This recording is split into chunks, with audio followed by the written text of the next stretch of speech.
Hey folks, it's Tom, your Frugal Prepper. I've been working out here on the garden and on cars and stuff all weekend long, but I did mostly gardening today. But this is my wheat. It's half some kind of red wheat. It's an heirloom. The Amish grow it. It came from Canada in 1860 or something. I don't know.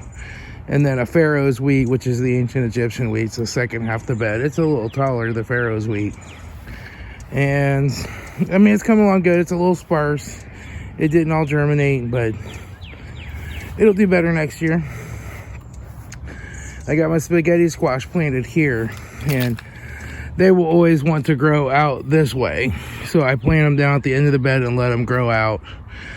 I've just found this works so much better than the Mittlieder spacing method that I tried in this bed last year. And I got like 100 and some spaghetti squash, and I planted like 24 plants, which was way too many. So I did 6 this year. I'm going to let them grow out, and then I'll just pick up the stems and keep moving them back in that bed to keep the trim, keep it trimmed and the grass cut. I have some more spaghetti squash and some extra corn plants there just in case one of them die. I'll keep them alive as long as I can.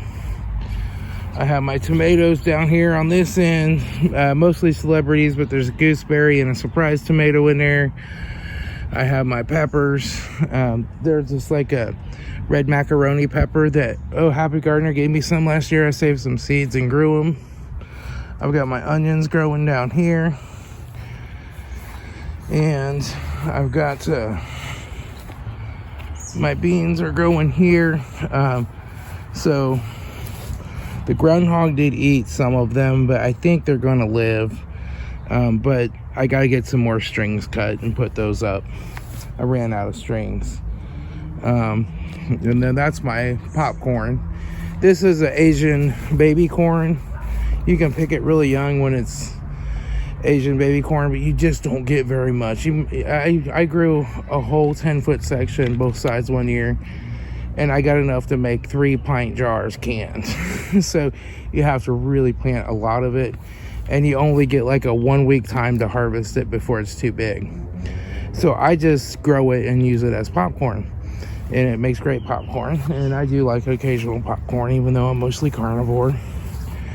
And this is where I'm going to plant some radishes, and those will be ready to go in a month after I get them planted. I just didn't get to it today. And then I'll ferment those. So the groundhog was getting in here, and he was coming under. He was getting past the electric fence and coming under here. He was scooting it, and he just ran through there. So I put this board on the bottom of the fence, and then I put a 2x4 down there, and I put 2 big galvanized nails in it to hold that to the ground so that he can't get here. The rest of the fence all the way around is staked down to the ground with fence stakes, so he can't get under it. So he was figuring out how to get under this, so that should keep him out. He's a big fat happy groundhog that lives under my shed back here. I don't want to trap him or kill him or anything. I just don't want him to eat my food. I got the bird feeder filled up. And yes, I love birds in my garden. This isn't Texas, we don't have mockingbirds that eat tomatoes. I've never had a bird eat a tomato. And they come and they'll see they'll get some those are sunflower seeds, and they'll be eaten, and they'll see a bug and they'll swoop down and pick it up. Like when I tilled this up today, they were seeing worms, and they would come land on the bird feeder and be like, oh, there's a worm, and go get them,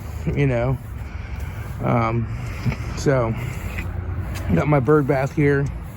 It's filled up with some fresh water. I watered everything in because we haven't had any rain in a few days, so we're good to go. This is my electric box where I keep my electric fence controller, and I can unplug that and like plug the little rototiller in because it's an electric one when I need to use it. And that just runs off an extension cord from my garage that's buried under the ground. And then I have another extension cord buried. It's actually coming right underneath this fence line, and it goes right back to the shed. So They're cheap Harbor Freight extension cords that I buried like 10 years ago. They're still working, so when they go bad, I'll just dig them up and put in new ones. But right now, they're still working. And it is on a GFCI outlet in the garage, so it's safe. But yeah, this is how it's coming this year. It's coming along. Slowly but surely, I'm getting there all done. So anyway, I just thought I'd update you on where the garden is at this year. And I will talk to y'all later. This is Tom, your Frugal Prepper.